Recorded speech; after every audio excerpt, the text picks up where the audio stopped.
Yo, what is good, Vibers? Super excited to finally bring you guys this beginner's guide on Jin.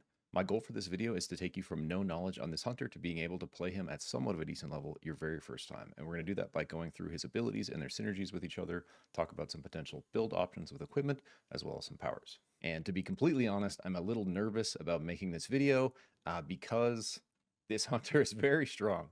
If everyone gets good on him, we might all be fucked. He is potentially one of the coolest, flashiest, most fun characters in the game, and has some of the highest outplay potential, possibly like the highest skill cap in the game out of any of the hunters when you start to fully realize the depth of his kit and sort of the combos you can master. And Jin is like the quintessential assassin archetype. Like, you really want to play him like an assassin. You're looking to go into fights, like execute people and get out. You're looking to bait people out of team fights into like a 1v1 situation or out over Abyss.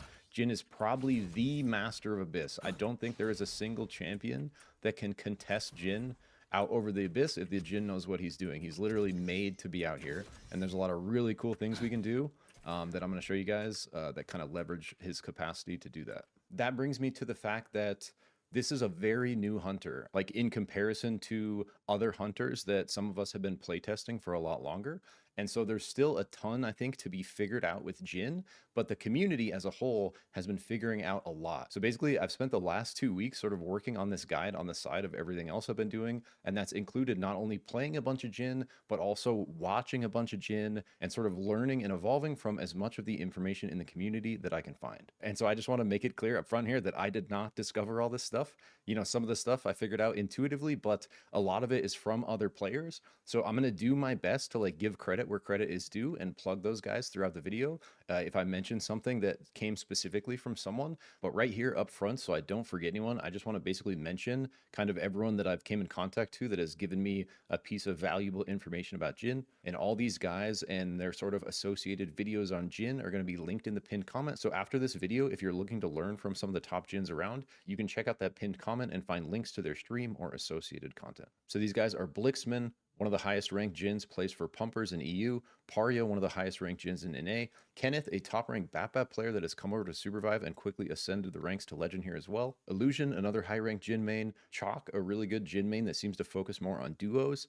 Big Sweets, who's getting into more of the combo mechanics, as well as B, Quinny, and Mazerwiz, who have just put out some early content on Jin. And finally, Tamashi, who I haven't watched, but who has killed me many times, and so I've learned a good bit from that.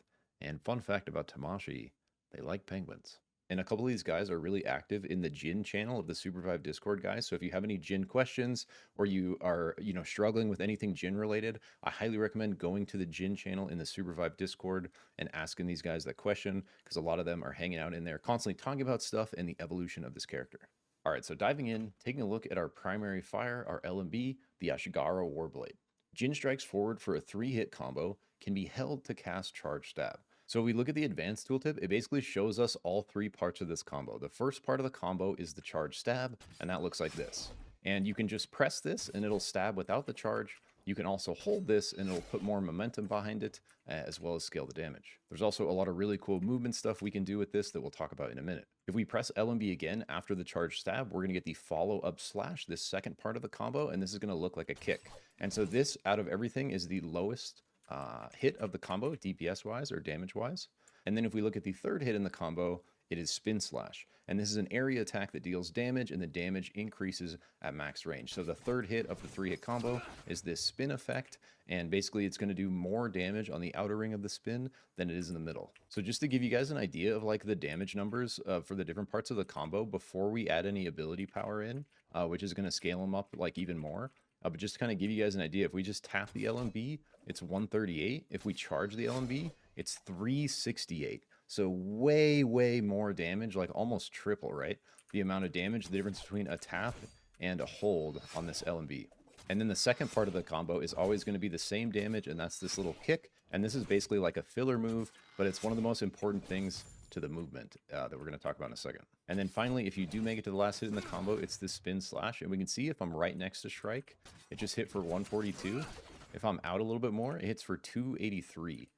So again, like almost double or basically double without any ability power under it, scaling it, which will change it a bit once we do have some items, right? But I'm really just showing you this to kind of get an idea of the comparison of the damage between the different ones. So it's basically charge LMB is the most damage, the outer spin of our slash is the second highest damage, and then kind of everything else is in this lower range. So something that's really important to keep in mind with the LMB charge is that it shreds armor.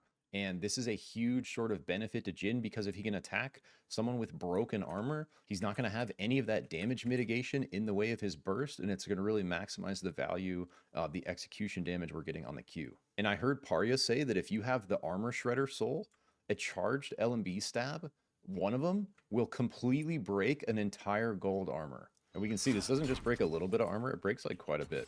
And so, you know, like 1, 2, 3, and 4, and they're completely broken, right?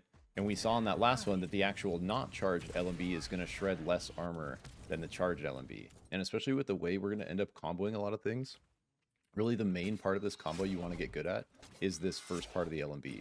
And you want to like learn, you know, kind of the timing, and you want to basically be able to reliably do it every time. You also want to understand how long you have to wait before pressing it again to just do it immediately after without entering the combo, because a lot of times you're going to benefit more from doing like a double charge stab than trying to follow it with a kick. So like something like this and then waiting long enough to be able to do it instantly again rather than entering into the combo with the kick and the spin is a lot of times the better play depending on the situation. And keep in mind, because of sort of like how mechanically fast this hunter is and how much he has going on and how like much he relies on precision and movement and mobility to execute his damage, like ping is going to be a big deal. So I'm like averaging like 100 ping in matches, and it still feels not ideal. So, you know, if you're over 100 ping, you're going to probably be at like a pretty big disadvantage just right off the bat playing this guy because of how much he kind of relies on the speed and precision timing of all his stuff. Just keep that in mind if you're playing Jin and, you know, getting frustrated with like hitboxes like not hitting and stuff. It might be latency related. But yeah, you want to practice this timing of how long do I need to wait till I can just charge again without kicking like that. Now, probably one of the craziest things about Jin's kit is the fact that we can literally use our LMB for like a huge portion of our movement. And so more than any other character by far, Jin can basically use the momentum from his LMB attacks to accomplish movement. So the simplest form of this that I want to show you is how to use the LMB to dodge. So let's pretend this is a kingpin and he wants to slam me, right? Like I just got hooked. If I attack like this, see how the LMB, if I'm doing no directional input, even has a little bit of momentum behind it with just the tap. Now, if I hit, like, so if I'm trying to move up left, so if I hold W and A to move this way while I do it, look how far I can go with it. Same thing this way. So if you LMB and add directional input to it, you can accomplish an astonishing amount of like very quick distance just by the tap. So it's like if I want to go left, I tap and hold left. If I want to go right, I tap and hold right.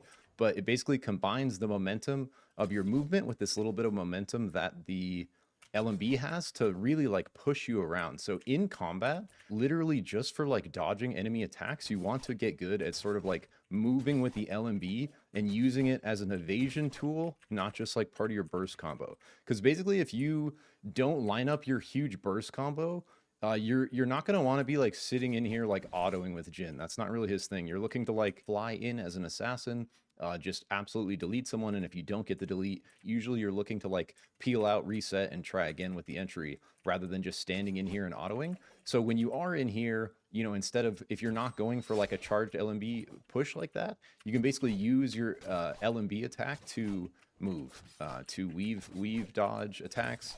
You know, if this is a kingpin, I saw Phenom and Lemur practicing this in practice tool the other day. If a kingpin hooks you as Jin and pulls you here and tries to do his slam, you can very reliably slide past him with that auto. You don't want to hit him. You want to kind of go slightly to the left or slightly to the right and kind of like slide past him. And it is very hard. Like Phenom, one of the best kingpins, like I was having a really hard time slamming Lemur. It was basically like a guess. It's like a little mind game of like which way is Jin gonna dodge maybe, and he tries to like dash his slam that way too. But especially if the kingpin's not expecting it, you're gonna be able to literally get out of like every single kingpin hook if you just do this like right before he slams you, right after he hooks. All right, so next part of the LMB Schmovement is the charge here. So basically, if we charge the LMB, we get even more forward momentum than I was just showing with the little click, right? So the little click gives us like this dodge momentum. If we hold it, we get even more momentum in that direction. And there's a couple ways we can use this. Like the simplest way is like think of it like a ghost slide or an Aluna dash. The same way we do it with those hunters, we're basically going to charge and carry the momentum from the charge into our jump, right? That was a bad example. So you charge, dash on the ground, and you carry right at the end, you jump, and you kind of carry the momentum from the end of that dash into your jump. So here's kind of like V1 of the LMB Schmoove, right? And that one's pretty good. Another way to use it is to jump before. And this is going to give you maybe a little less distance in total, but you can also B-hop the end of this. So if we do it in the air, see if we jump at the end, we can carry most of that momentum forward still. And so we can get this little rhythm going, where if you do it in the air, you want to hop at the end. And sort of the full capacity of our movement with the LMB, like to go the furthest, the fastest, is basically using the kick part of our combo. So we want to follow this with an extra attack with this kick. So basically what we're going to do is we're going to charge it, jump, let it go, kick, and then jump after the kick. So it's basically, it's a combination of 2 jumps and 2 attacks. You're charging your LMB, you're jumping, letting it go. Then when you land here, you're attacking one more time to do the kick. And then right at the end of the kick, you're jumping again. And that's going to give you this nice like forward momentum. And you can basically B-hop the kick in the same way to carry the momentum from the dash and the kick further and to like more distance. And so we're charging, we're kicking, and we're jumping the end of the kick. And then right here, we charge the LMB again and do the same thing. So we can basically keep chaining these together to accomplish like literally crazy. And you want to try to not slash like that at the end. And I do wish I could show you guys on a little lower ping because it would look a lot cleaner. But basically what ping's going to do is it's going to make it so you have to be really careful. If you press too soon, you're going to do the spin slash like that. So you got to really wait before you charge it again to enter the little combo again. But basically without considering your dash or anything, just moving with the LMB, this is the most movement that I can basically squeeze out of it. And I haven't really seen anything else come close to the kind of distance you can gain by moving this way. And so I think this is basically like if you're looking to master some Schmovement tech on Jin, this is basically the combo you're looking at. It's 2 attacks and they're supported by 2 jumps. It's literally jumping before the charge, you let it go, and then it's jumping right when you're kind of at the end of that kick slide, and that's going to launch the kick forward and let you carry that momentum to more distance. All right, now let's take a look at Jin's passive Shadowgrace. Jin can tell when he is being watched by an enemy and moves faster while out of line of sight of enemy hunters. Jin also gains movement speed when landing attacks in combat. So we look at the details. It doesn't tell us how much movement speed we get when out of sight of enemy hunters. We can find out super quick. And the important thing to know about this passive is it doesn't just include like enemies like line of sight cone. It also includes things like bonfire vision or scan grenades. So if I walk into this bonfire vision, so I get this red indicator, that basically means Jin is seen at this point, either by an enemy hunter, by a scan grenade, by a shrike bird, or like a campfire line. You know, there's something giving enemies vision on Jin, and that's going to basically remove this passive move speed from Shadowgrace. And we can see it's exactly 100. So if I come out of the fire line, I'm up to 570 movement speed. As soon as I'm in range and they see me, I'm at 470 movement speed. So keep in mind, like staying out of enemy vision, out of enemy hunter sight, is going to literally just give you 100% bonus move speed like all the time. And so this passive, along with like a lot of other parts of his kit and the way he wants to play it like an assassin, like really synergizes well with stealth. Because if you have invisibility cloak or the disguise, you're basically always going to have that 100 move speed active until you attack, right? And then the second part, we can see that landing attacks increases our movement speed in combat. In our first hit, we're going to get 10. Second hit, we're going to get 30. Third hit, we're going to get 60. And these stacks will fall off if we don't hit again for 4 seconds. Imagine you enter the fray. Now you're seen by everyone, so you're not going to be getting the 100 move speed from this top part. This second part is a way for you to like maintain your movement speed in combat as you're attacking. So now I think like of his kit, like this passive is probably like the weakest like part of his kit, because we end up accomplishing like so much of our movement through like Schmovement tech with this guy that move speed is like not nearly as consequential in my opinion. And we'll talk about that more when we get to the builds. But because of like what we can do, especially when we start considering the dash in with the charged LMB, we kind of have so much mobility through our LMB movement that I think once you get good at learning to move with the LMB, you're not going to be needing nearly as much actual movement because you're not going to be running. And your move speed is not going to affect the momentum you get out of your LMB. Like, the momentum generated from an auto attack is completely independent from how fast your character is moving. And so if you learn to leverage the momentum of, you know, the LMB movement, like, your move speed stat is basically going to be useless if you're moving that way.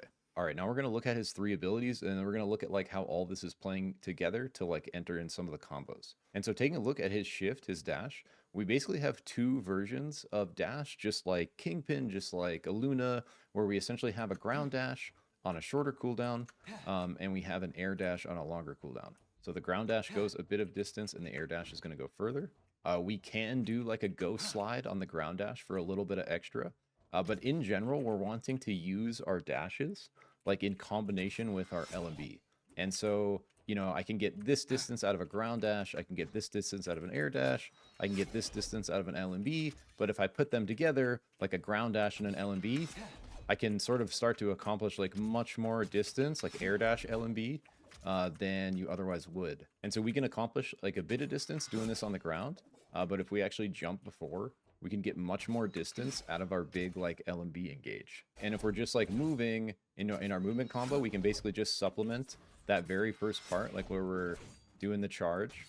We can just supplement it with a dash, and that's going to just give us like more of that forward momentum to carry, you know, into the kick, jump, B-hop at the end, right? And just like Brawl, we can basically think of our dash as a way to reposition our abilities like mid-animation to be able to hit them. So for instance, like if I'm trying to use this LMB on Shrike, I can use my dash to like dash it forward. Like if she dodges, I can like dash to the side. You can like dash your Q hella far forward. And when we look at our R&B, we'll see we have this little wind up animation. We can even dash that for more precision if we need to. And now we're going to end up talking a lot more about dashes with the combos and with the other abilities. All right, now let's get into like our main DPS ability, Flip/Death Blow. And when we look at our kit, like this is our DPS ability. Everything else is sort of to set this up. So everything kind of revolves around this flip slash into this death blow. And basically what it is, this very first cast will knock enemies into the air and slow them down. So if I hit it on Shrike, it's going to pop her up if she wasn't a bot. It's going to give me a shield if I take this third upgrade. So the first part of Q, when you do the flip, is going to give you a shield if you have this upgraded to level 3, which in my opinion on Jin just has a huge amount of value because of the fact that you can reset this thing and how often you're using the flip. Constantly getting that HP shield with how squishy you are is very useful to your survivability. And then when we're in the air, if we recast it, we can slam down and deal heavy damage to struck enemies. And so if we look at the advanced tooltip, the first one flips them up and slows them, right? The second one is essentially the slam called Death Blow, and that's going to do this one where it slashes forward and slams down, and that's going to ground. And so when you're grounded, when enemies are grounded, they're not able to dash or use any like movement related abilities. And probably the biggest part about the slam is it's a dunk, and it's literally the fastest dunk in the game. Like the sort of how fast you can do it and the animation on it happens so quickly that Jin is literally the best dunker in the game by like a bit. Like he can just sort of execute on the dunk like significantly faster than a Kingpin or a Brawl can. And that's this last part of the tooltip. Enemies struck over the abyss are briefly stunned and slammed downwards. And that's basically spiking someone without their glider out. It's called a dunk. And we can see the gray text at the bottom of this. Cooldown is reset upon landing the final blow with this spell. So hitting the first part is really only important if you like need the shield. Otherwise, it doesn't matter that much if you hit that other than like the slow CC. And all that is really to set up the second part. And if you do successfully connect the second part, it will instantly reset this if you get the killing blow. Now, the other part that's really important to keep in mind about the slam is that it's execute damage. So this means if they're below 45% health, they're going to take double damage. At least this is how execution mechanics have been transitioned on other hunters, so I'm assuming it's the same on Jin. We don't get any like extra details here, so it might be more of like a scaling value, but basically the more health an enemy hunter is missing, the more damage your Q is gonna do, and that's important because this very bottom line in gray text. Cooldown is reset upon landing the final blow with this spell. So if you are able to get a killing blow with this second part, the slam, the Q, it's going to instantly reset itself and be able to be used again. And so the sort of value of that, when you consider how powerful this ability is and like what a big part of his kit and his DPS it can be. So the reset on this and playing off of it is what's going to let you do absolutely insane, totally crazy outplays with Jin, because if you think about it, as soon as we reset the slam, if we're like about to die, if we flip again, we get that CC on everyone around us, but we also get the shield back. And then we can slam again, like if they're even half, we can flip slam and just get it right back of another kill. And sort of like understanding the power of resetting this and being able to instantly flip for another shield and, you know, go for another slam to go for another kill is like a really big part of sort of like fully leveraging the maximum value of this move. And there's a couple like really important things to kind of realize here. So as soon as we do Q1, like the first part, this flip, as long as we're in the air, as long as we don't hit the ground, we can always do the second part again. So like if I Q, if I dash, glide, hang out for a sec, I can still slam, see? And so basically as long as you're airborne, you will maintain the slam part. And big shout out to Kenneth here, who threw some clips in the Discord showing this. And I think some people may have known this, but I hadn't seen this yet, where basically if you take that idea to kind of its extreme and I like hang out over the abyss out here and I use my first part of Q, right? If I wait long enough, I can literally slam, Q, slam again. So what this lets us do is like literally use the slam twice in a row. It's like a little niche cases because we got to be able to wait this out in the air. But if we do successfully do it, we can slam, Q, and instantly slam again. That's like some really cool tech. But also something that like Parya's really good at is just like when you're in the abyss, just queuing out here and you want your second part ready. So as Jin, you want to constantly be trying to operate around abyss because of how powerful you are out there, like anywhere on the map. So even tiny gaps, like something like a gap like this, if an enemy is chasing me and they're like right behind me, I can literally do this and they're gone. They're just insta spiked right there. Because the Q can happen so fast, especially if you kind of preload this first part, you can, you know, really catch a ton of people, even very experienced players off guard that think they're safe, like, cause they don't have to glide here, right? They think there's not, they're totally safe to just chase you across this little gap. But what they don't realize is the speed with which you can sort of bait them to do that and just turn around and insta dunk them and piece them out, right? So anywhere you are on the map, you want to constantly be looking for little gaps of abyss to play over, bait people, and go for that insta dunk. And if you're like preloading the Q to bait someone out, keep in mind that mantling doesn't count as ground. So we can like, you know, even mantle to hold that. Then we can Q, and even if we miss, we have Q right back up again because we waited those 8 seconds, right? And another really important thing to realize with Q is if you're not already on top of someone, the best way to use it is to dash in the slam. So if you preload the Q out here, we can dash the slam like hella far forward and it happens very quickly.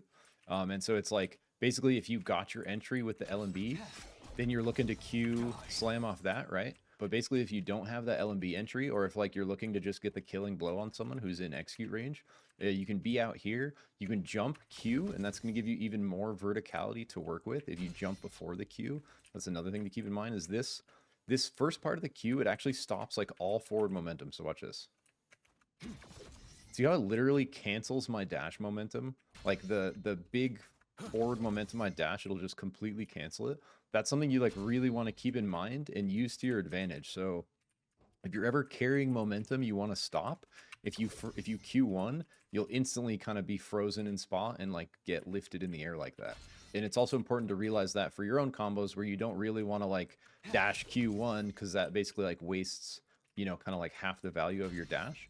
And so for that reason, we pretty much always want to dash immediately following Q1. So if we jump Q1, that's going to give us like the most hang time in the air, right? And then right after that, if we dash Q again, it'll give us like basically, you know, a screen's length of distance on our slam, like almost instantly. So we jump Q, dash Q2, and you can get, you know, very aggressive distance out of that slam, like basically coming from out of nowhere. Now, another thing I saw Kenneth point out in the Discord is you can actually animation cancel this first part of the Q with a glide. And so check us out. Like, see how there's this whole first part of the animation before I can do anything? So if I jump Q glide, I can like instantly slam and kind of like skip that second part. I did it a little slow that time, but the glide basically lets you cancel like that.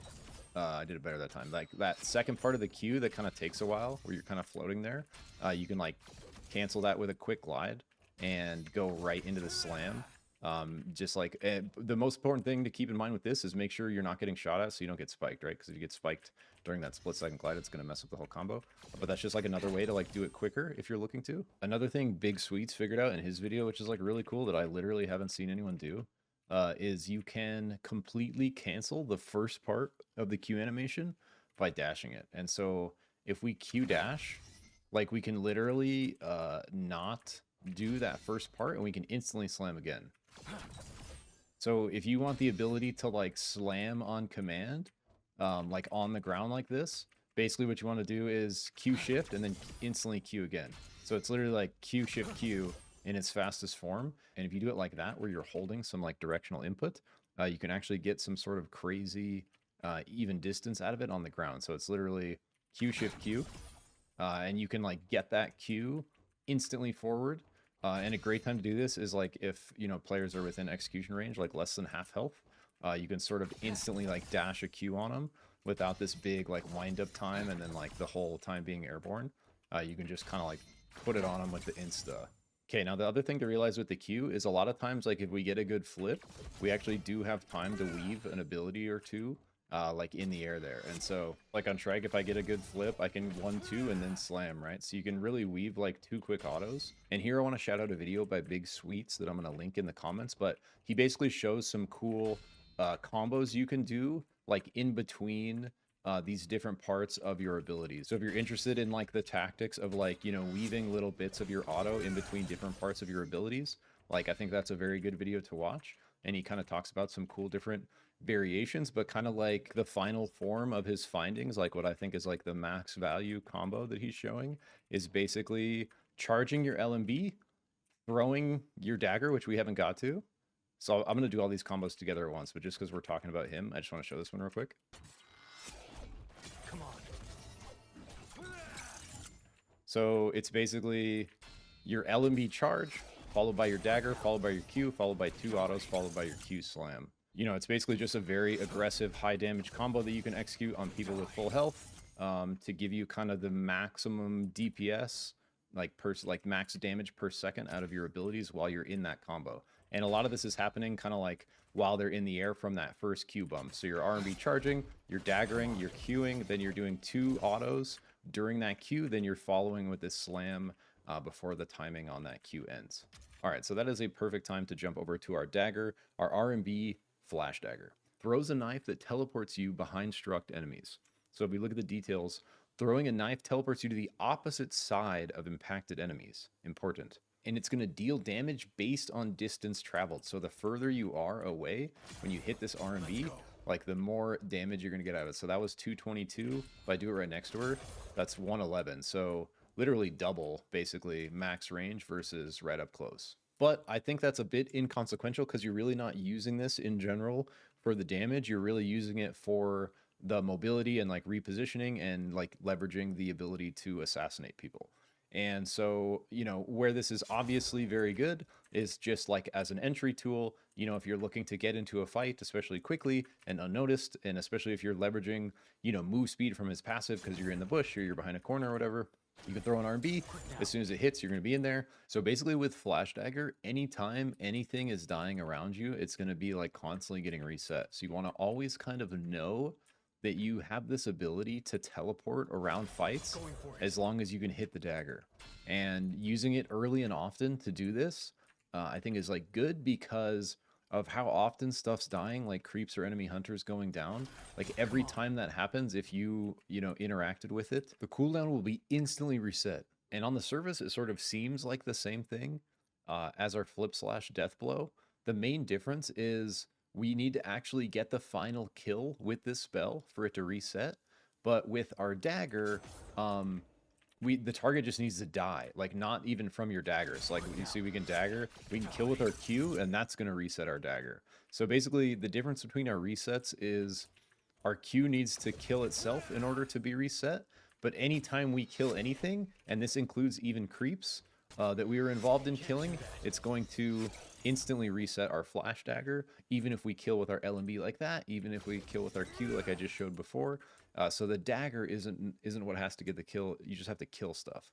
So knowing that, really thinking about your flash dagger as a mobility tool, I think is like like more important than anything. And so as stuff is like dying in fights, you want to constantly be looking for that reset, and you're always going to be able to tell it's happening by that like little clock that goes over your head. So like if we use the cooldown and then we kill someone, like the little clock that happens here, see that? That means this is basically reset. So anytime you see that, you have the ability to throw it at any enemy within range and instantly go behind them. And as something else dies, you'll basically be able to do that again to the next target. And so when we consider Jin's kit and his outplay potential, the value of these two resets is really insane, because it's basically, if I kill something with my death blow, this gets reset. And then if I kill anything at all, my flash dagger gets reset. So if I use, you know, both of those like in combo, going for an entry to try to kill something, as soon as I Q, both of them are back up, because the Q is back up from getting the kill with the slam, and the dagger is back up from just getting the kill in general. So this hunter has a completely insane amount of like resetability. And when you consider the fact that this RMB and the Q is kind of like a huge part of your entry and your damage, you can really get a ton of value out of these things resetting. Now, another really cool way to use the RMB that you only really see like experienced Jins doing is the same idea like of what we were talking about earlier, where we can like dodge with our LMB like this, right? Like if that's a Kingpin trying to slam me, I can like slip left or right. That same idea, if it's a Kingpin trying to slam me, I can insta dagger him and I'm instantly behind him. And I saw, I think it was Chalk, yeah, one of Chalk's videos. He has like a couple clips where, you know, Kingpin's going to slam him. He does it to the same Kingpin like twice in a row. The Kingpin goes to slam him, and he just does that point blank, and he's instantly behind him into the, you know, big death blow. So I just think that's like another really cool use of RMB. And when we talk about how much it's getting reset, that's like a really good way to use it in combat to really like throw people off, because everyone's like, especially if everyone's collapsing on you right here and you can just get a quick like that. And especially if you're looking to peel, you're just out the other way. And knowing that like this also resets off a creep. So like if you're in a fight and you need to like teleport over here and there's a creep, you can do it like stuff like the jellyfish. Like if you're out over the abyss and you see the jellyfish, you can dagger them and it'll hit them, teleport you there, and instantly reset and bump you up. So anytime you're abyss fighting by the jellies, like using the dagger reset on them can be like really clutch. And the other interesting thing to keep in mind with this is we can basically preload our Q with it, and that's going to kind of launch us up right when we get to the target. So watch this. See how it basically like, and we can even do the same thing with jump. So watch if I jump. Going for it. See how like your vertical momentum will carry kind of through the dagger. So if I RMB and then right as it's about to hit, I jump and then Q. As soon as my dagger hits, that Q animation is going to finish right as I teleport to Shrike, and I'm going to be in the peak spot of my slam combo. So dagger, jump Q, she's in the air, and I instant slam, right? And if we want to get a little more juice out of it, we can weave in like the autos in between the Q, like we were talking about earlier. A lot of times though, that's not like super viable, because this is Hunter's going to be like moving, even though this slows him a little bit. You basically want to, hitting the slam is more important than any like extra autos you're going to weave.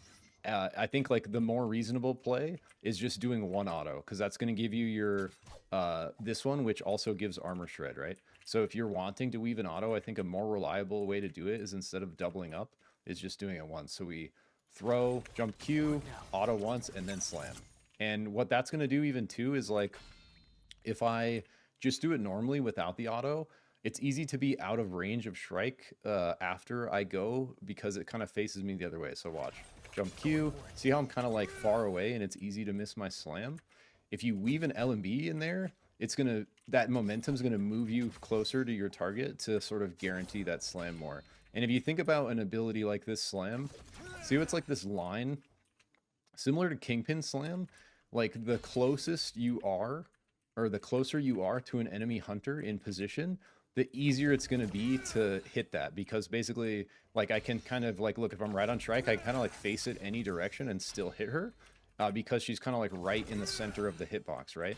And so if you're right on someone, it almost like doesn't even matter what position or like what direction you're facing with it, or if you're even aiming it, because of the way the kind of like rectangle works. So if you're looking to more reliably hit your slam, like the more on top of someone you are, the easier it's going to be to connect it, if that makes sense. So with that idea in mind, in this version of the combo where the Q is kind of taking us too far after the dagger, we can just do one LMB to move our body closer to Shrike and guarantee that slam a bit more. So I throw, jump Q, pump, and then slam. And see how that auto, the LMB in the middle, kind of brought me a little closer than when I didn't do it? One more time, throw, jump Q, auto, slam. Okay, so that's one way to weave the Q with the dagger. Another way is just completely skip the first part of the Q, preload that before the dagger, so you get an instant slam on the dagger drop. So it's basically the same thing, except we want to Q even earlier, so we're already in the air, and we want to press our second Q right before the dagger hits instead of the first Q we were just doing. So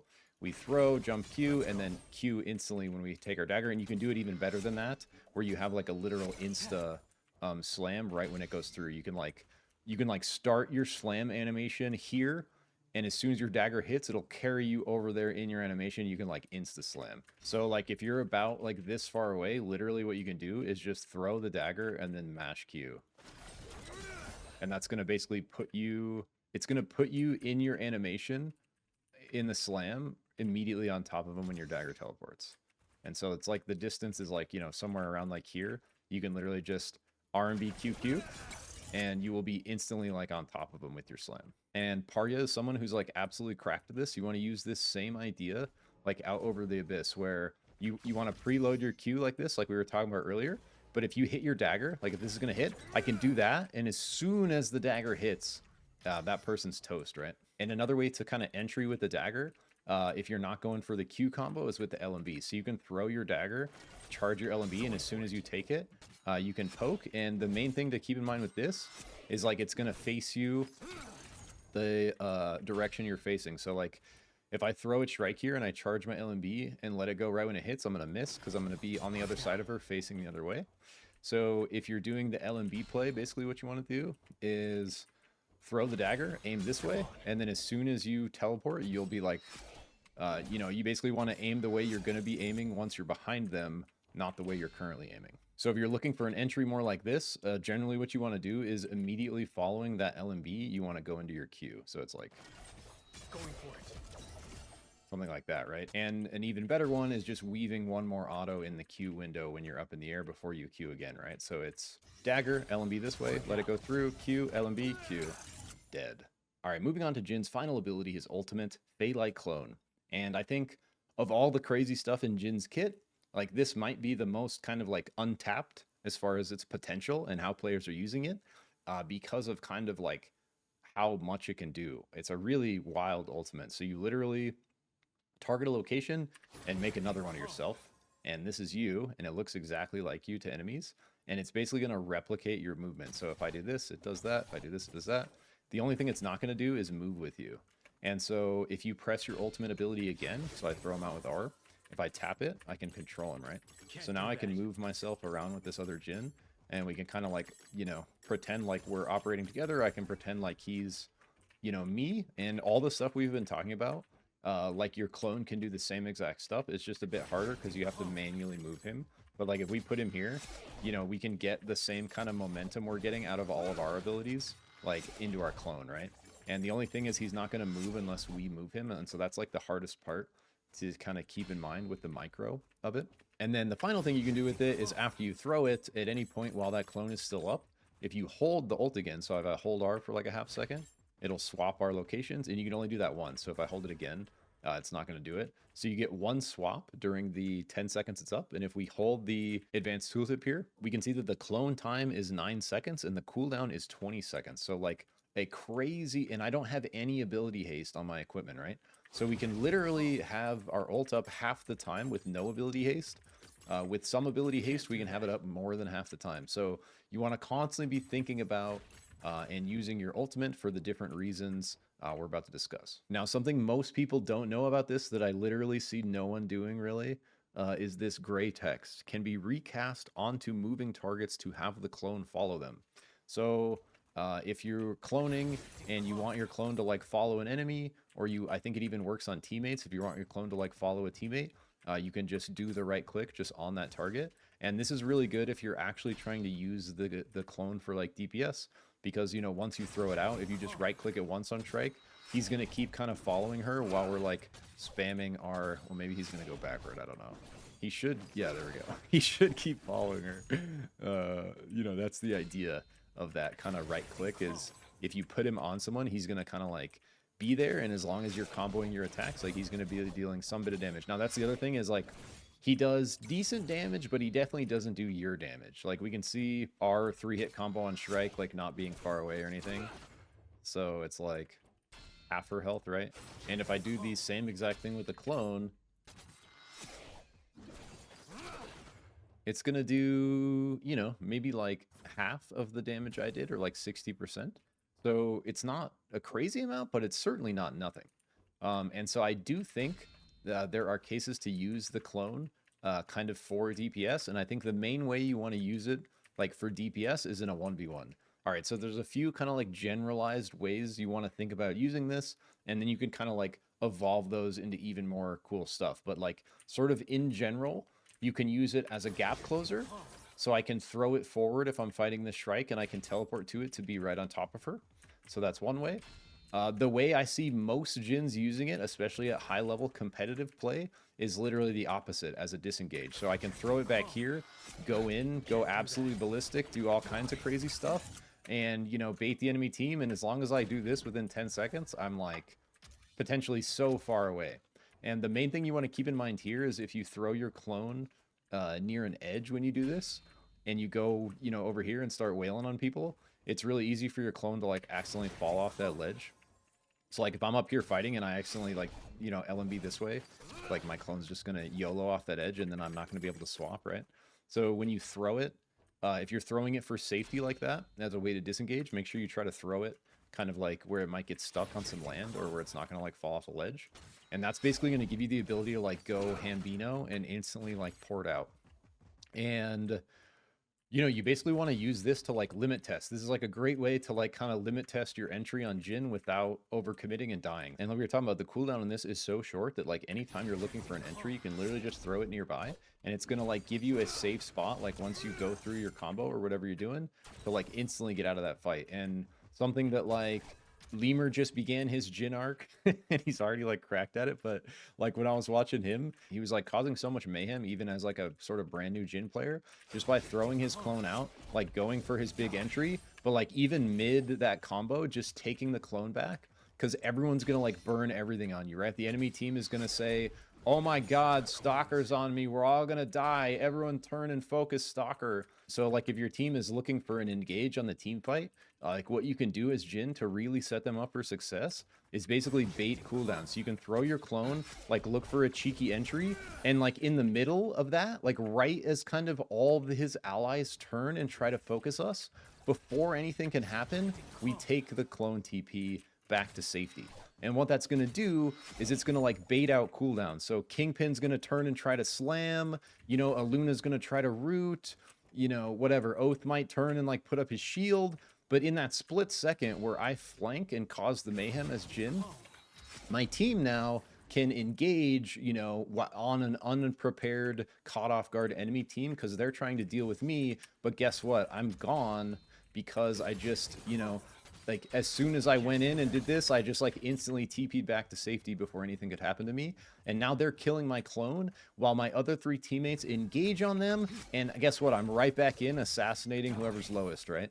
And so, you know, you constantly want to be thinking Jin through the assassin lens. Like, how can I be super annoying and live to the enemy team? How can I disrupt their position? How can I disrupt their strategy and still be alive and benefit my team? You know, what we just talked about is like a really good way to help your team engage. Like, because Jin, he can't really engage himself. He's looking for like isolated 1v1s and like dunks out over the abyss. And so if your team is looking to engage, what you can do to help them is this sort of entry where you want your clone to be way further back than that so it doesn't go with you. The whole point of this is like, you want to throw it more like behind you, right? Like over here maybe. Go in, do all your craziness, and then as soon as it all happens, you're like way back out of there.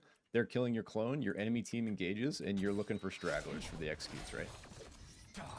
All right, the third way to use the clone that's like a bit more situational that I see like the least amount of Jins doing, but I think could be really good, it's just going to require kind of like a higher skill cap and a lot of practice, is like using it in the 1v1. So imagine I'm like 1v1ing this Shrike, Instead of using it for the gap close at the beginning or throwing it back here for safety, if I'm like confident I'm probably going to have a 1v1, I can basically use it, you know, kind of like as part of my combo or like right before I go in to literally just as extra damage. So if we throw it and we target her with it, like it's going to basically be like replicating all of our abilities. So we go for like whatever normal combo we're doing, and the whole time we just have like this sort of added pressure of our clone. And the other really good part about this is if at any point in this like fight, if this strike knows I'm the real one and she does something to me to try to CC me or anything, I have this swap.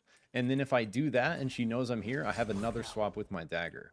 And so you can be just like hyper elusive in the way you use the ultimate in the 1v1, where you have this swap that you can catch him off guard with. Like if as soon as she thinks she knows who the real one is, like if she knows it's me, like that's the time where you want to try to like swap like mid everything happening, right? And so if you make your swap, you know, like while you're attacking and stuff like this, like she's literally not even gonna know who the real one is for sure. And you can use the swap to avoid CC and reposition. And then, you know, if you need another one after that, you still have your dagger a lot of the time. And the clone actually does throw the dagger and swap just the same way. And so that's another way to really kind of like, you know, throw people off guard is you can like dagger throw swap your clone. It's like a bit harder to do because you have to like sort of aim it to the side. But if you are able to do it, you know, you can get your clone to like look like he's doing an entry and it's you, but you're really like way back here, you know, waiting for something to happen or set up like a different angle. And so those are really the three main ways I see the clone getting used. And kind of like if you had to like categorize the ways you could use it, it's like you can use it as gap closer entry, you can use it as a fight resetter to throw it behind you and instantly, you know, pull yourself out of the fight when stuff goes south after you enter, or you can use it in the 1v1 to sort of replicate your abilities and, you know, use it to avoid CC with the swap, and then use its dagger swap in combination with your own to really confuse the hell out of everyone. And then the final way you can kind of use it on like a macro level is just for like map traversal. So like if I'm stuck somewhere and there's like a huge wall right here, like the same way Myth can, you know, phase walk through that wall, like Jin can just ult, you know, to the other side of like a lot of other terrain. All right, so that was sort of all of our abilities and some synergies between them. Now let's take a look at how they can sort of fully synergize together into different complete combos to completely execute people. Now, because of like the variation we have in his kit, there's probably going to be, you know, a bunch of different combos that are eventually going to get figured out that we could do. And so my goal here is to kind of show you what I think are the main ones that you can use for early success on Jin and sort of evolve those into deeper combos and more strategic stuff, you know, for your own personal playstyle and preference. And I also encourage you guys to check out the content from those Jin mains that I'm going to post in the comments, because those are the guys that are playing this guy all day, every day, and they're constantly like trying to figure this stuff out. And so even just like watching their gameplay, you'll sort of see, you know, the ideas behind these different combos in action. All right, so the first and sort of like easiest combo on Jin that you're going to want to get good at is the LMB entry into the Q. And so basically what this looks like is literally just like that. It's very simple, very straightforward. All we're doing here is dashing our LMB charge forward, and then right when we hit it and get that armor shred, we go into the Q bump, and then right after we bump them up and they're slowed and we have our shield, we go into a slam that's going to be easier to hit because we're right on top of her with our body and she is slowed from the uplift, right? And if it's a good Q and we have time, we can also weave one more LMB in between the two Qs. So it's LMB, Q, LMB, Q. And you see what I did at the end there. If you're going for the second Q and it's going to be out of range, you can weave in another dash to move it forward or backward. So this is like the primary thing you want to practice on Jin, is getting a good LMB entry like that and going right into like a QQ. And once you're comfortable with that QQ, then you want to weave that second auto in there. And that's boom, boom, boom, boom, boom, right? And this is from B Quinny's little short, but we can actually B hop this charge forward and get even more distance out of it. And so if we're far away and we want to do that same combo, you do the same exact thing, except dash first, jump when you hit the ground at the end of the dash, and then as you're jumping, hold your LMB to charge it, then do the same thing we were just showing where you dash the LMB into the Q. It's the same exact thing, just with a dash B hop at the beginning. Right? And another way to accomplish that same idea, but save our dash charge, is to do it off of our Schmovement that we were doing before, right? So if you Schmove tech in like that, you're basically going to, you know, kind of have that same momentum of B hopping off of a dash like this, right? But you can accomplish kind of similar momentum from your normal LMB kick, jump, move speed, or move tech, right? So that's kind of like our easy bread and butter entry combo. And taking another quick look at the combo we saw earlier from B Sweets, this is what's basically going to give us like the maximum amount of DPS if we're able to execute it on a single target, is if we charge our LMB, as soon as we hit him with that, we dagger, and then we Q right after that dagger to pop him up, then we auto 2 more times, then we Q slam. So I'm going to try to like say the ability names as I do it here. So it's LMB, RMB, Q, LMB, LMB, Q. And basically what that's doing, it's giving you like 3 hits of your LMB in between your normal dagger Q combo. So that's like max, like kind of DPS combo if you can pull it off. If you're having a hard time pulling that off, take 1 LMB out of the in between the Qs. So just do 2 LMBs. So do your charged LMB, dagger, Q, 1 LMB, then XQ. And that's just going to make it, if you try to not weave that second auto in between the Qs, it's going to make the slam part of your Q like more reliable to hit, because a lot of times the strike will still be in the slow from the Q up. Okay, so we have like our main LMB entry combo with the dash. We also have like our LMB max DPS combo if we're right on top of someone. Now let's take a look at like our dagger entry combos that we were just talking about with the flash dagger. So for these, we basically, we have a couple options. We can preload the Q, we can not preload the Q, and we can use the LMB. So throw dagger, jump Q, so we get the pop right as we hit her, so she's airborne and slowed, and we get the shield, and then we instantly come down with the slam after that in its simplest form. And if we jump right before we Q, that's going to give us kind of the most vertical momentum to give us more time on the slam part of it. So I throw my dagger, jump Q, Q again, she did. Now with this one, like we were talking about, it kind of has some momentum to like put us further on the other side of her, and weaving that LMB in the middle of your Qs will sort of help fix that. So we do the same exact thing, throw the dagger, jump Q, LMB, then Q again. See how the momentum of that LMB carried us back towards her? So not only do we get more armor shred and a little more damage doing it that way, we also get more forward momentum towards Shrike to guarantee that. And the other way we can guarantee the slam part is by dashing it. So if for some reason we can't do that, or if she's even further away, you know, we can basically throw, jump Q, auto, dash, Q again. And even without the auto, we can just dash the Q and we can get crazy far with that Q, right? So like just for an example, like let's say someone's like over here in the abyss when I'm doing this combo, I can like throw, jump Q, just I can literally slam someone here, right? From entering on that strike. So like when you enter with your dagger, like realize that you have just such crazy mobility with the dash Q, like you can literally take it anywhere. So that's like another really important mechanic that I just want to shout out at the end of the combos here, is how incredibly powerful the distance, the sheer distance you can get out of the slam Q is. Like it's literally cross screen distance. It's madness, absolute madness how far we can get our slam to travel with just adding the shift behind it. So like a really big Jin mechanic to practice is just getting yourself airborne and then controlling, you know, where you place this slam with your shift.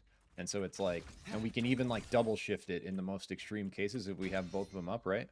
And like we were talking about before, this first part of the Q cancels all momentum. So you want to basically always jump Q first so you don't cancel the momentum of your dashes, and then you can carry that slam hella far forward. So if I jump Q, then double dash it, like I literally just did that slam from here, bro.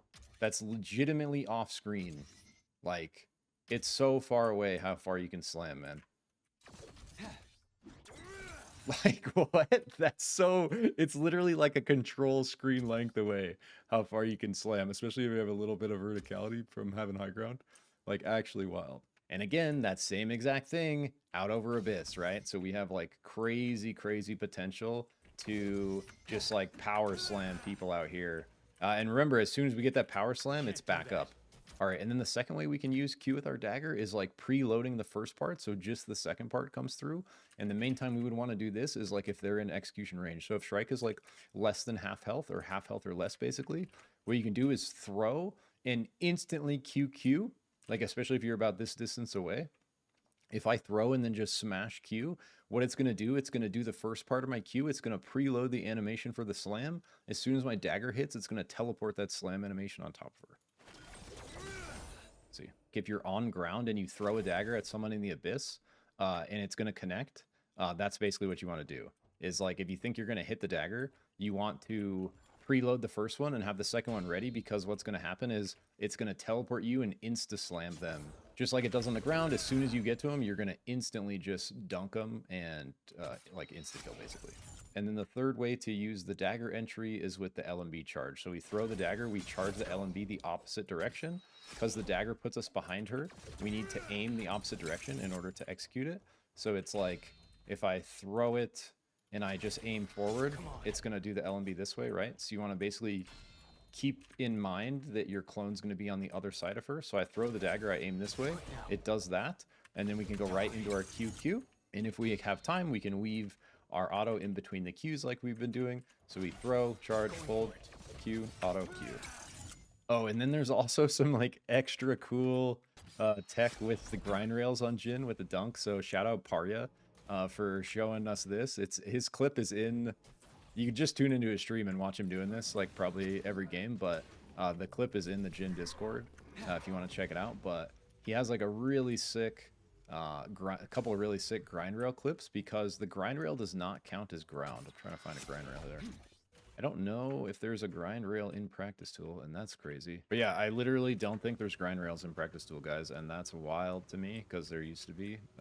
Like, I literally think the old Practice Tool is better. But what I was going to say is, because grind rails don't count as ground, literally what you can do is, if anyone's, like, sort of chasing you on a grind rail, and it's over Abyss, you can Q on the rail, like, back in their direction, and then instant slam them, and it'll slam them off the grind rail into the Abyss. And it's actually like such a cool, it looks so gangster when it happens. And there's actually like a lot of spots on the map where the grind rail is out over Abyss, just not on ground. And so yeah, check out Parya if you want to see some sweet grind rail dunks. And another really cool clip that Kenneth put in the Jin Discord that I thought was really cool was like, he was just showing the potential of Abyss traversal you can achieve, like distance wise, utilizing Q in combination with the dash with your glider. So if you like hit a ledge with your LMB momentum, and then you use that shift to come up, and then you like dash this forward, and then you like regain your verticality from a glide, and then you dash again, and then you maybe glide again, and now we have this back up, and now we can dash this forward again. Now we still have more glider, and we can LMB if we need to still. So not only are you like really good at slamming people over the Abyss, you just have like an insane amount of like Abyss traversal to, you know, just sort of exist out here for a long time, especially when you start comparing it to like other champs, other hunters. And I was like looking at his clip and kind of messing with what the min-maxi version of this could be. Like what's the most maybe sort of value we could get out of it, right? And when you kind of go up on your glider, like this part up, we can actually weave. That's a perfect time to get more momentum out of the LMB. And what I mean by that is like when you glide, if you're on your way up, it gives you verticality as well as like distance forward. And so see how if I drop almost all the way down to the Abyss floor and then I glide back up to the horizontal line, I can like boost myself. So in this window where we're sort of floating here from using that glider's like upward momentum like that, we can basically charge our LMB and use the 2-attack combo with the kick to accomplish like sort of pure momentum, forward momentum out of nothing in the Abyss. Let's try to make it to the other island with our traversal tech.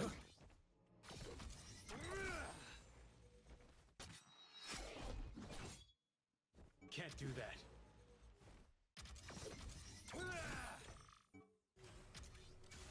Dude, we made it easy. GG. No! Oh, we can use our... Yeah, like that. No! No! Get me there! No! Let me up! Why can't I get up? No. Okay, I almost made it, guys. It counts. Count it. And I've been showing this without any items, but if we do go ahead and build a bit of ability haste, with just this 18%, like any version of Tech Blade, we're going to go even further, because we're going to get our Q back up, like, right when we need it. So what we're doing is we're LMBing off the ground, then we're shifting forward. Right when that momentum ends, we Q, shift, Q. Then we're rising back up. Off that vertical, we LMB. Then we shift, Q, Q again. Rise up, LMB off that verticality. Boom. Shift, Q, shift, Q. Rise up. LMB. And we literally, like, look how far we went, bro. We just went from here to here. Like, and I maybe still could have even gone a little bit further. Oh, I could have gone further and then thrown my clone. All right, now looking at the Schmovement tech with the glider, it's very similar to a lot of other hunters where with our dash, we can carry a lot of its momentum into our glide. So both our ground dash and our air dash work pretty good this way. And basically, like, the sooner you kind of catch the momentum from that in the dash, the further you're going to, like, boost yourself. And we can do basically the same exact thing with the RMB. Or just off of our RMB charge, we can use its momentum to catch in a glide and dash. So that one works pretty well. And then if we take, like, the full capacity of our, where we're dashing with our RMB charge up, right? This guy. If we do that and try to catch that in the glide, that's probably, like, kind of the max distance we're going to get out of it. It's doing them both together. And then we look at kind of like the final form. My personal favorite is basically that, but include the regular LMB Schmovement where we're doing this and the kick. We basically do that with the dash at the beginning and glide off the kick. So it's like, I didn't kick. Whee! Okay, that was his abilities and some combos and some Schmovement. I hope all that made sense. Now let's talk about some build stuff. So I think you're going to find that on Jin, one of the most powerful items is Vamp Axe. And we can actually, I love how this is called Vamp Blade, but it's a giant axe. And what I think is best is you'll see like most of the top Jins going last stand, and I think this is the best option. But I do think in most setups, you're going to want to start with a Vamp Axe and either go last stand or Swift Blade. I think if you're not sure, last stand's going to be, you know, overall just like a better option. And then for our second slot, we can sort of flex this. And this second slot basically kind of depends on what you're feeling. And I think probably the three best options, and this is actually like echoed by Parya, I think in the Discord, he said at least a couple of these. I personally still really like Amplifier because if we look, Jin's dashes are not counted separately. Like they talked about the dash change. I don't know if they just didn't implement it with Jin, but his dash charges are on the same Amplifier cooldown still, his ground dash and his air dash. So he's just like a cheater, or JMO accidentally forgot to code this one, or, you know, we're not sure. I'm just kidding, JMO. We're not sure why we still get double benefit from Amplify on our dashes, but like we'll take it, right? So Amplifier is still really good on Jin, and especially if you consider the fact that if you're moving around the map, you're not really queuing, RMBing, or ulting.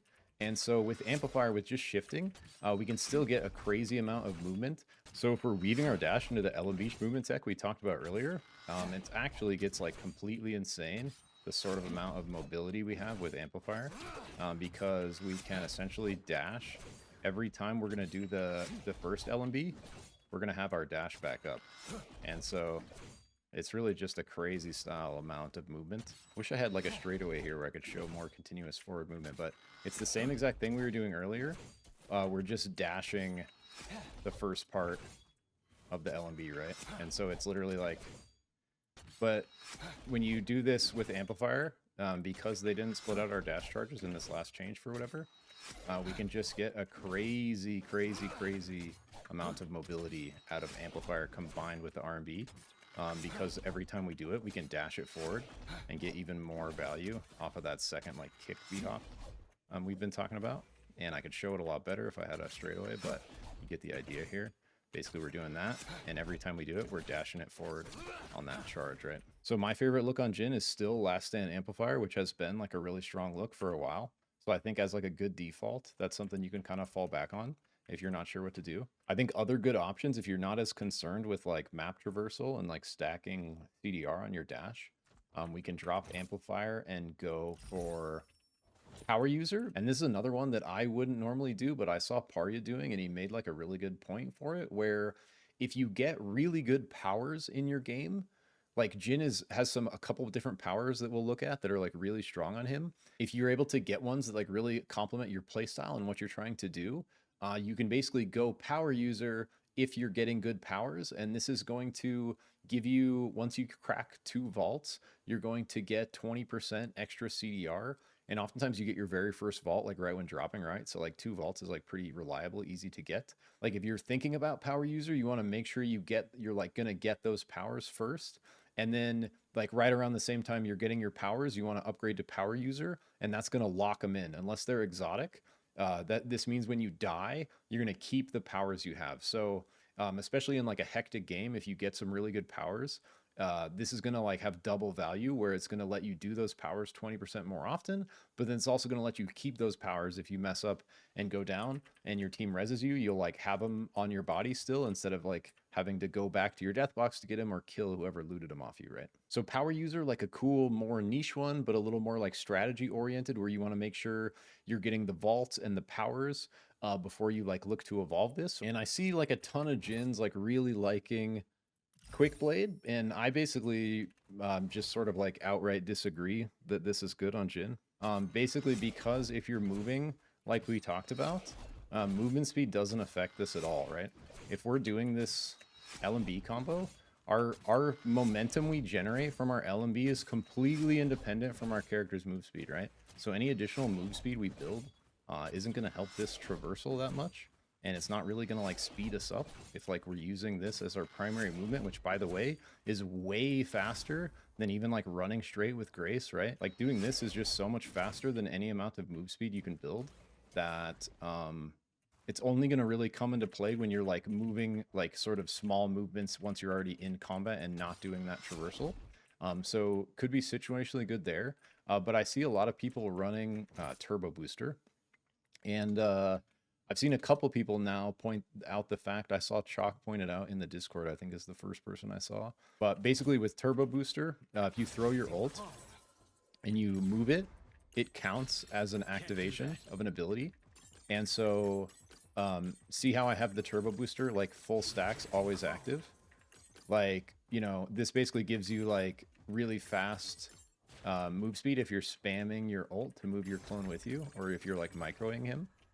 And so like, sort of like, you know, if you're looking to play in combat with your clone a lot and move it a lot, that could be a cool look. Like, especially if you're looking to do more clone micro in the 1v1 than like throwing your clone backward for entry.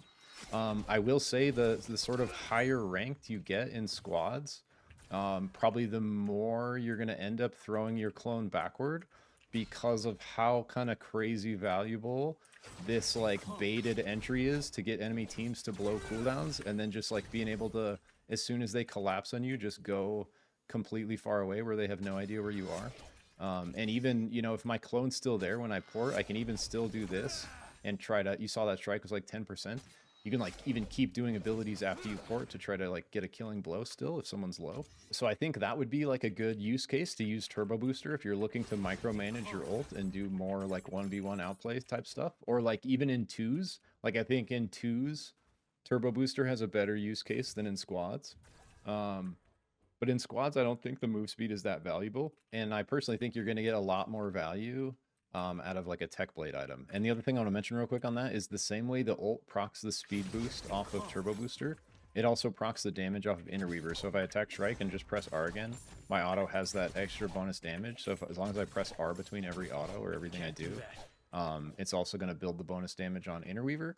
So I think if you are going Turbo Booster and you're trying to do this like, you know, clone micro for the 1v1 and for like more kind of burst potential, and using the movement speed of activating it, I think instead of maybe even going for the normal setup with a Vamp Axe item, you might want to just go for the all-in on that idea with Interweaver, because now every time I activate my ult, it's not only activating that move speed, it's also activating the extra Interweaver damage. And so we can use that to basically like weave an extra, you know, 34 or whatever it is, ability power, extra damage into like anything we're doing. And then another one that I hadn't really looked at, but again, I saw a couple of the Jin mains talking about in the Discord, is this Big Game Hunter. And this is basically if you're another strategy one, kind of like Power User, where if you think your team is going to be prioritizing bosses and you're going to be able to get this stacked, when you do stack it up, you're going to get a really solid amount of bonus AP. I think with the extra move speed, it ends up coming out to like 45 extra ability power or something like that once it's stacked. So the value of this one is it's essentially like a more powerful quick blade if you can evolve it, because it's going to give you 15 extra move speed. So it'll be, you know, 51 instead of 36. And then it's also going to give you AP based on your bonus move speed, which ends up being like around 45 extra AP. So once this thing evolves, it's going to turn into like basically a super juiced up quick blade where you're just going to have a higher base move speed and a higher base ability power. And I think this is also a really solid option that probably a lot of people overlook, but consider that in order to reach its maximum power, it does need 3 major bosses to go down. So it's not going to really scale into that big version of Quick Blade until later in the game, and only if your team is prioritizing objectives. And then considering our boot options real quick, I really think the only time you'd want to take meditation is with Stealth Cloak. So stealth is a really powerful option on Jin just because of how valuable invisibility is, and they did a huge kind of nerf to Stealth Cloak where they made the mana cost triple. So if I activate it, like look how fast my mana is going down. And so basically if you want like extended Stealth Cloak, like if you get Stealth Cloak as a power and like right around the time you're evolving your boots, you can look to go maybe meditation. And basically what this lets you do is sort of recover, you know, that amount you've lost from Stealth Cloak while you're standing still. And if we cloak while this is up, we can basically stand still in stealth and like break even. So meditation with Stealth Cloak is a way to like we can see if I move, it's going to go down, but it's basically a way to move with Stealth Cloak where you can sort of like reset your mana. See, it's like a little more than break even. So if we sit still for long enough, it'll actually like go back up. But basically a way to, you know, kind of have permanent stealth with Jin, even with this really aggressive mana cost. And the other way to do this would be if you had a mana battery. And so like, for example, guys, like a really good reason, like a really good use case to like go something like power user. Like remember how we were just talking about if you find good powers, it might make sense to go power user. So you hold on to those if you die and to reduce the cooldown on them. So just holding on to them when you die, like if you got a setup like delicate mana battery, Stealth Cloak, like this would be a perfect time to maybe go power user just for the fact that you'll keep these if you die because of how strong this combo is. Like this is the permanent stealth combo, right? And so I think, you know, like when you're looking at powers for Jin, if you find combos that are really strong that you like get in a game, that's like the time when you want to look power user for the Tech Blade. All right, and then for other boot options, I think like if you don't know what to run or just for something that's always going to be decent is Soul Drain, right? So this is just going to make it so like when you do get those like 1v1 kills, you're going to like heal off of stomping their wisp. And especially with the way Jin plays, the way you're kind of like trying to bait people out from team fights and like isolate them in a 1v1, get the spike or get the slam or just get the, you know, combo on them and delete them. Soul Drain ends up becoming pretty valuable right there because like if they chunk you down to like 40%, but then you get the kill, you know, just kind of standing on them is going to regen you and kind of reset you for the next person that's coming at you from that team fight or give you the full health you need to like, you know, go back in and like re-entry on whoever's lowest or whoever's like kind of caught out. Soul Drain's going to be really good for Jin and just like a really good default option, especially if you're not doing the cloak mana thing. All right, so in summary of everything we just talked about, basically my favorite build on Jin and what I think is the strongest is going Vamp-X Evolution first. Go Last Stand if you have a healer. Go Swift Blade if you have no healer. I think in general, if you don't know what to do, Last Stand is the better overall option. Then for our second slot, we can sort of flex between different items depending on the situation. So a really strong default that you can do that's going to be good in all cases pretty much is Amplifier. And that's basically because this nerf didn't affect our dash, where both versions of our dash still count toward amplifier stacks. And if we're doing our traversal, the only thing that counts, or the only ability we're using is our dash. So we can use our dash to make our LMB ground traversal like that much better, right? And especially once amplifier gets stacked, we're going to be able to shift on every single jump up. And that's just going to make us be able to go way further with this sort of traversal combo, right? And then more situationally, if you find really strong powers on Jin you want to keep, I recommend going power user. And this is a cool thing I saw Parya doing, where if he has really high value powers, he will build power user second to basically make those powers soulbound, as well as reduce the cooldown on them. So some really nice synergy with good powers. And remember, you're going to have to crack 2 vaults to get the full value out of this. To get it to soulbind your powers, you need to have cracked 2 vaults, I believe, while you've had power user. And then another niche option, similar line of thought in the vein of like playing game objectives is Big Game Hunter. I saw Chalk or one of the other, I think it was Chalk, talking about Big Game Hunter in the disc, but I really like this option, and I also hadn't really considered this one before, but I think it's really cool. Where if you like Quick Blade, like if you feel like this LMB movement and the Schmovement tech you're getting is not enough, and you like being faster on the ground, and you value that over cooldown reduction, I think the best Quick Blade option is Big Game Hunter. But the biggest downside here, and see the previous section for my logic on why I don't think Turbo Booster is good, or not that it's not good, it's just situational. Like you want to use it situationally with the ult thing that I showed in the previous section. But I think Big Game Hunter is the best option because if you're able to evolve it, it's just going to become a super quick blade where it's going to have 51 move speed instead of 36, and it's going to have, I think, 45 extra ability power when fully evolved. So it's going to give 225 ability power. But the caveat is you have to kill 3 major bosses to get there. And so another one, just like Power User, where situational, kind of based on team and strategy. If you think you're going to be prioritizing bosses or in a situation where you're about to, then Big Game Hunter can become really good. But I do think of the Quick Blade options, this one's like the best one by a good bit. However, again, I think the kind of best setup by default that's going to give you the most value right off the bat without having to worry about objectives with Game Hunter or vaults with Power User is just Amplifier. And then for boots options, basically if you're doing the stealth cloak thing, you might want to consider meditation. Otherwise, I think Soul Drain is going to be kind of outright your strongest option. The chain jump boots don't work as cool as I thought they were going to with the way we're doing this movement combo. So I do think, like, in general, Soul Drain are just going to be outright really strong because of the way we're trying to isolate people for 1v1s. Every time we win a 1v1, we can recover some health during that stomp and help us, you know, be fuller for the next 1v1 or give us the confidence to be able to, you know, re-engage on the backline because we just got, like, a big heal from taking this person out in the 1v1, right? All right, now closing out with taking a look at powers. Jin is really cool because some powers, like, really enable him. And I think there's, like, some really strong kind of winners, and one of the clear winners is Abyss Specialist because it basically gives us a free air dash over the Abyss. So all the kind of Abyss traversal stuff we've been talking about, all the stuff you can do with like hanging out here, trying to bait this slam, hanging out here, you know, trying to reset the cooldown of this Q so I can slam, then instantly Q again, like all the kind of Abyss stuff we've been talking about. Abyss Specialist just, you know, enables that one step further by giving you just one more big air dash for free basically every time you go out over the Abyss. And another really strong one is Bungee. Blixman is absolutely cracked at Bungee on both Jin and Brawl. If you like Bungee play, check out Blixman's stream. I saw Chalk really likes the I saw Chalk have a couple clips in his recent video of some cool Bungee plays. So Bungee, another really cool situational power, and something that's really cool you can do with it is pull an enemy out over Abyss and then dunk them. So, you know, if this strikes here and I'm out here and I like preload my Q and I get her and I hit this pillar and she gets yanked out here, I can like dunk her when she gets like pulled, you know, kind of in that space. And so you can basically use Bungee to try to like pull people out over the Abyss and like guarantee that slam.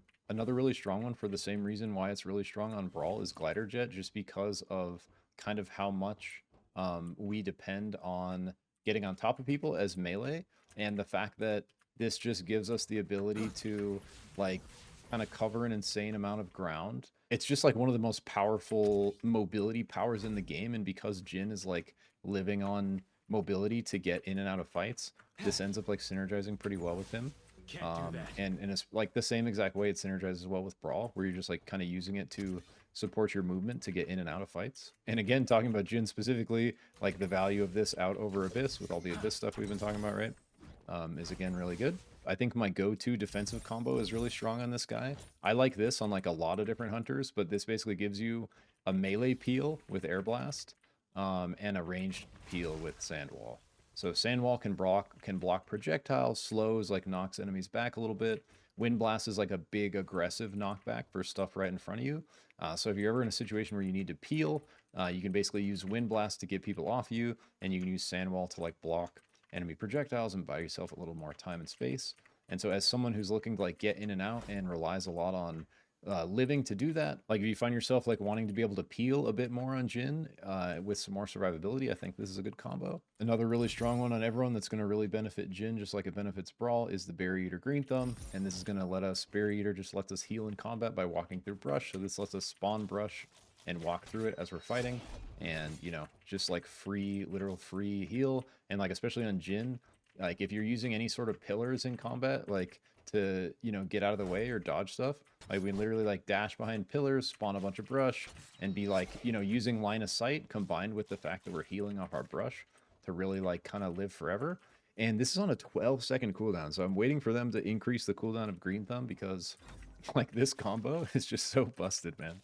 Like Buried or Green Thumb is just so strong, and especially on these kind of champs that are just kind of thriving on, you know, squishy bursts, like thriving on kills. This lets them like extend their life like much further than it otherwise would. And then the stealth stuff we were talking about earlier is also really strong. So like anything that gives stealth, mainly Stealth Cloak with Delicate Mana Battery, but also like stuff like Berry or Green Thumb like we were just looking at, or Ghillie Suit combined with Brushwhacker. So you can use this with Green Thumb, where you pop your Green Thumb shrub and then you can stealth out of it. That's a little more obvious. If you want like a more subtle way to use Brushwhacker, you can use Ghillie Suit.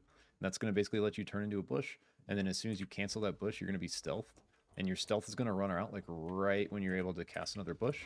And so this is like another situation where, you know, Power User would be good, because Power User would give you enough cooldown reduction to be able to use this Ghillie Suit and have it up again by the time you needed to stealth again. And so you can achieve permanent stealth with just a little bit of extra CDR on this, doing the Ghillie Suit Brushwhacker combo. And this is like a fun one, especially like earlier in the game before you have like super crazy exotics or anything. And then finally, what I think is like potentially one of the strongest combos on Jin is Stealth Cloak Delicate Mana Battery.